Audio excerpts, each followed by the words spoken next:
2018 жылы жерлестеріміз спорт саласында біраз жетістікке жетті. Спорттың әр түрінен спортшылар бірнеше рет республикалық және халықаралық жарыстарға қатысып, елімізбен қатар қаламызды да дәріптеп, жеңіс тұғырына көтерілді. Оның ішінде ең атап өтетіні Азия ойындары десем қателеспейтін шығармын. Бұл ойындарда жерлестеріміз тамаша ойын көрсетті. Қазақстанның ұлттық құрама командасы осы жылы Өзбекстан құрамасын алға шығарды. Нәтижесінде біздің еліміздің ұлттық құрама командасы 15 алтын, 17 күміс және 44 қола медальмен 9-шы орынды алып, жалпы алғанда 76 медальмен егор алды. Бұл өткен жылмен салыстырғанда үлкен айырмашылық бар екенінің дәлелі. Кездесуде Теміртаудың барлық жоғары санаттағы жаттықтырушылары алғыс хатпен марапатталды. Сонымен қатар садақпен айналысатын спорт шебері Андрей Горшковтың жетістігі атап өтілді. Еске сала кетейік, ол халықаралық турнирде қола медальді жеңіп алған болатын. Жиында ағымдағы жыл спортшылардың жеткен жетістіктері атап өтілді. Одан бөлек Кемелбек Сүйінбаев бірқатар түйіні шешілмеген мәселелерге тоқталып өтті.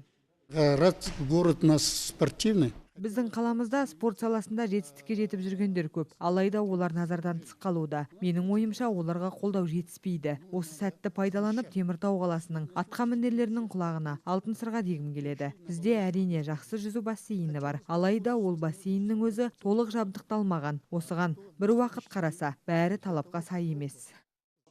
Теміртаудағы басты мәселенің бірі садақ ататын арнайы орынның болмауы. Бірнеше жыл бұрын Теміртауда садақ ату бөлімшесі жұмыс істеген болатын. Ал жаңа садақ ату алаңының мәселесі шешілетін болса, аталмыш спорт түріне біраз жеткіншектерді тартуға болатын еді, дейді Кемелбек Сүйінбаев. Теміртауда кез келген спорт түріне қарап, қаржыландырудың әлі де жеткіліксіз екендігін байқауға болады. Бірақ бұл қиындықтарға қарамастан, спортшыларымыз сайыстарда үнемі жүлделі орындармен оралып жүр. Я поздравляю.